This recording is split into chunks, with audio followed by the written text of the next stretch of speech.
รายการต่อไปนี้เป็นรายการสำหรับเด็กผลิตขึ้นเพื่อผู้ชมในวัย 6-12 ปีอาจมีภาพเสียงหรือดนตรีประกอบซึ่งใช้เฉพาะในการเรียนการสอนเท่านั้น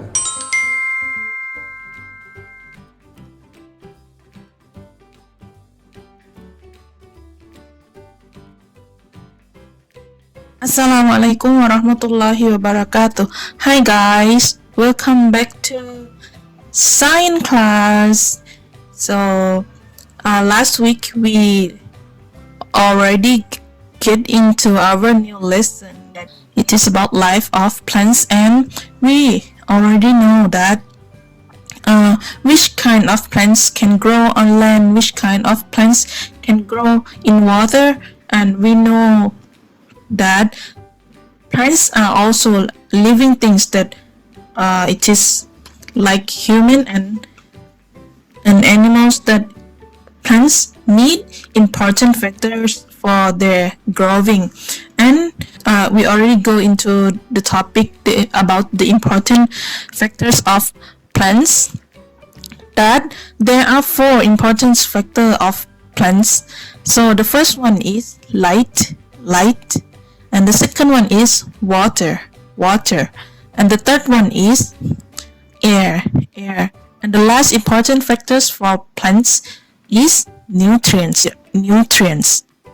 So these 4 factors are important for plants' life. We already learned that why light and water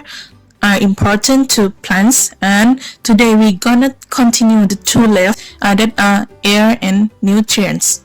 So let's we do a short review why light and water are important to plants.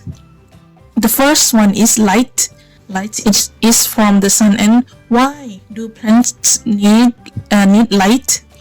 Because plants need light to make them food. Plants can make their own food by using light, and there is chlorophyll in the leaf of plants. ในใบของต้นไม้ก็จะมีคลอโรฟิลล์อยู่นะทำให้ต้นไม้สามารถสร้างอาหารขึ้นได้จากแสงอาทิตย์นั่นเองค่ะ and next the second important factors for plants is water working together with light, because plants need water and light to make food, and this process it is called photosynthesis หรือการสังเคราะห์แสงนั่นเองค่ะการสังเคราะห์แสงก็คือจะต้องใช้ทั้งแสงอาทิตย์และน้ำนะคะไม่อย่างนั้นต้นไม้ก็จะมีสภาพเหมือนด้านขวามือ that the plants will die because they are lack of water. And the next 2 important factors that we're gonna learn today are that air and nutrients. Why these two factors are important to plants? Let's see. The third important factors of life is that air ก็คืออากาศนั่นเองค่ะเป็นอากาศที่เราหายใจเข้าหายใจออกนี่แหละก็สำคัญกับต้นไม้เหมือนกันนะคะ because plants need air to breathe like human and animals, of course, because human, animal and plants are living things, so air is important to all of them, and plants need oxygen or gas for breathing, and they also use air to make their food. We will see how plants make food from the air. Let's see. This is the plant, and at the leaf of the plants ที่ใบของต้นไม้นะคะก็จะมี stomata อยู่ stomata คืออะไร stomata is ปากใบของพืชค่ะเป็นคล้ายๆปากของมนุษย์เรานี่แหละแต่ว่าอันนี้จะเป็นปากใบของพืชเห็นไหมคะว่ามันจะมีลักษณะที่เหมือนปากเลยแต่ว่าจะมีขนาดเล็กมากๆจนเรามองด้วยตาไม่เห็นนะคะตรงนี้นั่นเองค่ะคือปากใบของพืชจะมีลักษณะที่คล้ายๆปากของมนุษย์เลยเนาะก็คือมีเป็นคล้ายๆวงกลมอย่างนี้แต่ว่ามันจะเล็กมากจนเรามองไม่เห็นด้วยตาการที่เราจะซูมเข้าไปอย่างนี้เราต้องใช้เครื่องมือเฉพาะนะคะก็คืออาจจะเป็นกล้องจุลทรรศน์ที่ความชัด ที่มากกว่าตาของเราอีกหลายๆเท่าเลยค่ะ so what is stomata stomata is small holes found on leaf ก็อย่างที่บอกนะคะก็คือมันจะอยู่บนใบไม้นั่นเองค่ะ plants breathe by exchanging gases through stomata ก็คือต้นไม้นี่ค่ะหายใจได้ด้วยการเอาแก๊สเข้าออกทางปากใบของพืชตรงนี้นี่เองตรงนี้เลยนะคะก็คือเป็นรูที่ต้นไม้มีไว้เพื่อนำแก๊สนำอากาศเข้าและนำอากาศออก and plants also lose water through stomata this water comes out as water vapor นะคะก็คือนอกจากจะพาอากาศเข้าออกทางรูนี้แล้วเนี่ยต้นไม้ยังมีการคายน้ำออกมาผ่านรูนี้กลายเป็นไอน้ำ if you get up in the morning you can go to see the plants and you will see that the leaf will be cold sometimes it will be some wet ก็ถ้าทุกคนตื่นเช้ามาแล้วก็ลองไปจับใบไม้ดูจะรู้สึกว่าใบไม้มันจะเย็นๆนะคะอาจจะมีความชื้นหรือว่าความเปียกนิดๆหน่อยๆติดอยู่ที่ใบไม้นั่นคืออาจจะเกิดจากการที่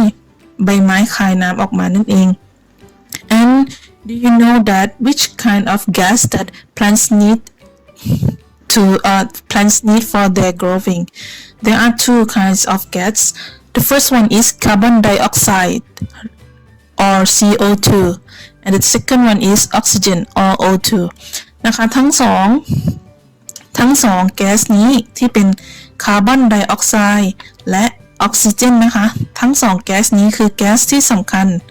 สำหรับต้นไม้เพราะว่าใช้ในการทำอาหารและหายใจนั่นเองค่ะ so do the plants work the same thing during day and night we will see during day and night plants take in and send out different gases they do this for breathing and making food ก็อย่างที่บอกไปก็คือตอนกลางวันและตอนกลางคืน day and night กลางวันและกลางคืนต้นไม้จะทำหน้าที่แตกต่างกันไปค่ะ during the day plants make food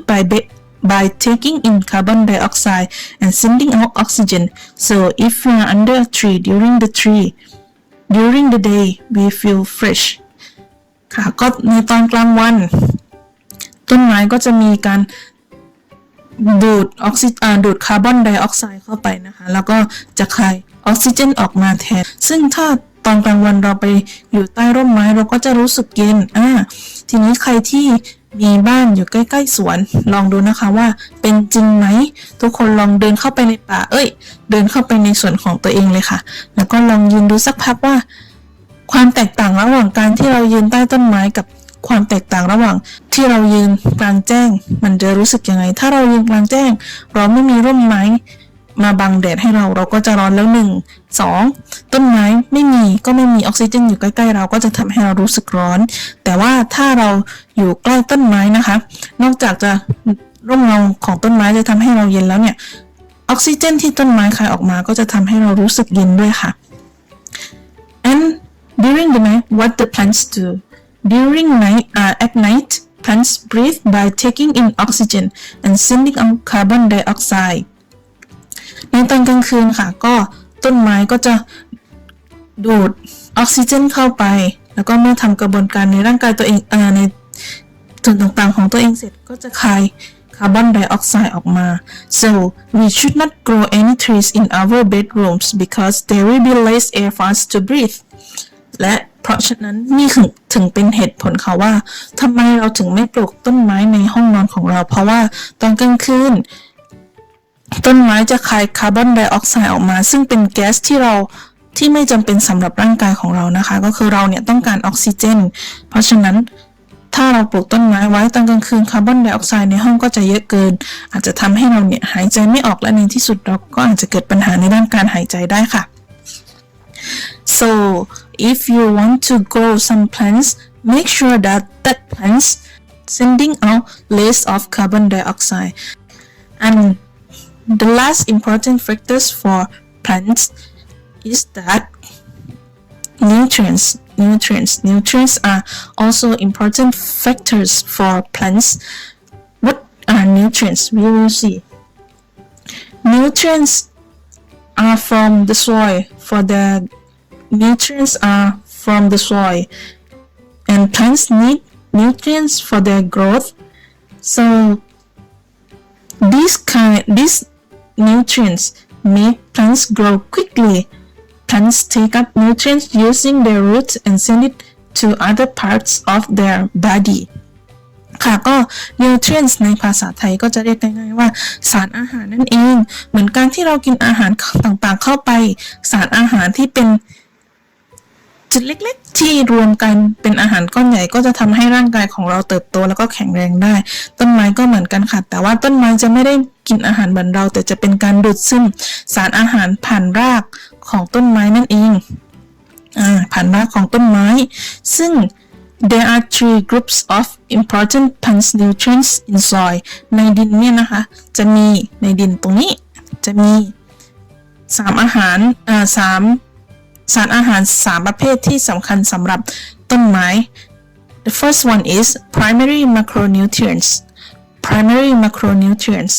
ก็คือจะเป็นสารอาหารหลักค่ะซึ่งก็จะมีโพแทสเซียมฟอสฟอรัสไนโตรเจนซึ่งเป็นสารอาหารที่ต้นไม้ต้องการเป็นหลักนะคะซึ่งจะทำให้ต้นไม้เนี่ยสามารถเติบโตขึ้นได้ and the second group is secondary macronutrients. Secondary macronutrients หรือสารอาหารรองสารอาหารเหล่านี้ก็จำเป็นสำหรับต้นไม้เหมือนกันค่ะแต่ว่าก็จะจำเป็นน้อยกว่า3สารอาหารหลักกลุ่มแรกเมื่อกี้และกลุ่มสุดท้ายก็คือ micronutrients หรือสารอาหารเสริมทำไมเราต้องให้ micronutrients ด้วยล่ะคะเพราะว่าถ้าเราให้ micronutrients นะคะก็จะทำให้ต้นไม้เนี่ยเจริญเติบโตได้ดีมากขึ้นค่ะต้นไม้ก็จะเกิดความแข็งแรงทำให้กลายเป็นต้นใหญ่ที่สวยงามนะคะ These three groups are important nutrients in soil for plants so ทั้ง3กลุ่มนี้ที่เป็น3สีเหลืองฟ้าและก็ชมพูเนี่ยนะคะก็จะเป็นชื่อสารอาหารที่อยู่ในดินที่สำคัญสำหรับต้นไม้ so if we grow some plants นะคะ if we grow some plants we will see that we gonna add some nutrients so the plants will grow well ก็คือเมื่อเราปลูกต้นไม้เราก็จะเห็นว่ามีการเติมสารอาหารเพิ่มเข้าไปอาจจะเป็นปุ๋ยหรือจะเรียกว่าปุ๋ยหรือว่าเป็นเศษอาหารหรือใดๆก็แล้วแต่เพื่อที่จะให้ในดินเนี่ยมีสารอาหารสำหรับพืชมากขึ้น Now we gonna see how we can fertilize soil to add up the important nutrients for plant growth นะคะก็ต่อไปเราจะมาดูกันว่ามีปุ๋ยชนิดไหนบ้างนะคะที่เราสามารถเติมเข้าไปในดินเพื่อที่จะให้ดินสมบูรณ์หรือว่าครบถ้วนด้วยสารอาหารที่พืชต้องการมาดูกันค่ะปุ๋ยชนิดแรกเลยก็คือ chemical fertilizers หรือปุ๋ยที่เป็นปุ๋ยเคมีนั่นเองปุ๋ยเคมีเหล่านี้นะคะ This kind of fertilizers is made in the factory using chemicals ปุ๋ยเคมีเหล่านี้จะมีในลักษณะของเม็ดหรือของในลักษณะน้ำซึ่งจะมีการผลิตผ่านโรงงานก็คือผลิตในโรงงานโดยใช้สารเคมีต่างๆมาผสมกันจนเกิดให้เป็นปุ๋ยเคมีขึ้นมานั่นเองค่ะon the right hand on the screen you will see the man is giving some fertilizers to plants นะคะก็จะมาเป็นกระสอบหรือว่ามาเป็นถุงเล็กๆก็ได้เลย The second kind of fertilizers that we can add to the soil is green manure นะคะก็คือจะเป็นปุ๋ยธรรมชาตินั่นเอง We grow some crops pluck them up leave them on the ground and let them rot ก็คือปุ๋ยชนิดนี้ก็คือเป็นการที่เราทำสวนหรือว่าทำปลูกต้นไม้หรือว่าปลูกผักอย่างใดอย่างหนึ่งแล้วพอเราเก็บพืชผลแล้วเราก็ปล่อยให้เราก็เขาเรียกว่าอะไรไถหน้าดินให้เกิดการย่อยสลายของพืชเหล่านั้น ของต้นพืชเหล่านั้นนะคะก็จะเกิดเป็นสารอาหารให้ดินซึ่งเราก็จะสามารถปลูกพืชผลได้อีกครั้งหนึ่งนั่นเองค่ะ and the third one is manure เมื่อกี้เป็น green manure อันนี้เป็น manure เฉยๆก็คือจะเป็น manure ก็คือจะเป็นทำมาจากมูลสัตว์นั่นเองค่ะก็จะมีการหมักหรือว่าตากให้แห้งก่อนแล้วก็จากนั้นก็เอาไปแอดไว้ในดิน animal feces ก็คือทำมาจากมูลสัตว์ต่างๆไม่ว่าจะเป็น horse goat pig and cattle ปุ๋ยชนิดสุดท้ายก็คือเป็น compost ก็คือจะเป็นปุ๋ยจากเศษอาหารนะคะไม่ว่าจะเป็นสิ่งที่เรากินในทุกๆวันอาจจะเป็นพืชเป็นผักผลไม้เศษอาหารที่มาจากเนื้อปลาเนื้อวัวต่างๆ we can compile all waste food dead plants leaf anything together and then we water them and let them rot ก็คือเราก็จะเอาสารอาหารเหล่านี้มากองไว้ด้วยกันแล้วจากนั้นก็รดน้ำแล้วก็ปล่อยให้มันเกิดการย่อยสลายจนในสุดท้ายก็จะเกิดเป็นปุ๋ยให้เรานำมาใช้ในการปลูกพืชผักได้ค่ะ There are 4 important factors for plants: light, water, air, and nutrients. ต่อไปจะเป็นการทดลองนะคะว่าต้นไม้เนี่ยมีการดูดซึมน้ำจริงหรือไม่ โดยจะมีการเตรียมอุปกรณ์ดังต่อไปนี้ค่ะ ต้นกระสัง ช้อน น้ำ สีผสมอาหารนะคะ และขั้นตอนในการทำก็คือเราจะเอาน้ำเติมในถ้วยแล้วก็ใส่สีผสมอาหารลงไปคนจนเป็นเนื้อเดียวกัน จากนั้นเราก็จะเอาต้นกระสังใส่เข้าไปในน้ำค่ะและแช่ไว้ 1-2 ชั่วโมงแล้วเราจะมาดูผลลัพธ์กันค่ะ A few moments later. ผ่านไปแล้วนะคะ1 ชั่วโมงกว่าเด็กๆจะเห็นว่าที่ต้นไม้เนี่ยจะมีสีแดงไม่ว่าจะเป็นที่ก้านของต้นไม้หรือว่าที่กิ่งที่ใบของต้นไม้ก็ดีก็จะเห็นว่าเป็นสีแดงๆซึ่งเป็นสีผสมอาหารที่เราผสมเข้าไปนั่นเองนั่นแปลว่าต้นไม้มีการดูดซึมสารอาหารเข้าไปจริงๆนะคะต้นไม้สามารถดูดน้ำด้วยการใช้รากของตัวเองดูดน้ำขึ้นไปเพื่อที่จะหล่อเลี้ยงส่วนต่างๆของต้นไม้นั่นเองค่ะ Yeah, the experiment is done and if you wanna try you can go search shiny leaf นะคะ is the name of ต้นกระสังin Thai in English we call shiny leaf you can go find shiny leaf around your house because I get it from beside of my house and do we have a work for this week of course yes but we're gonna do something interesting. I want you to grow some plants. You can find any plants around you that, or you can choose what kind of plants that you want to grow. For me, I choose to grow shallot หรือหอมแดงนะคะก็คือใช้พืชง่ายๆที่อยู่รอบตัวเราได้เลยอาจจะเป็นแครอทที่เราซื้อมากินก็ตัดส่วนหัวออกแล้วนำมาปลูกในดินหรืออาจจะเป็นผักกาดต้นหอมผักชีขึ้นช่ายผักชีฝรั่งได้หมดเลยค่ะ or if you have any seeds ถ้ามีเมล็ดพันธุ์ก็จะปลูกจากเมล็ดพันธุ์ก็ได้นะคะโดยครูเนี่ยต้องการให้เราปลูกด้วยกัน2กระถางหนึ่งเราจะให้ปัจจัยทั้ง4อย่างครบถ้วนไม่ว่าจะเป็น light water air and nutrients why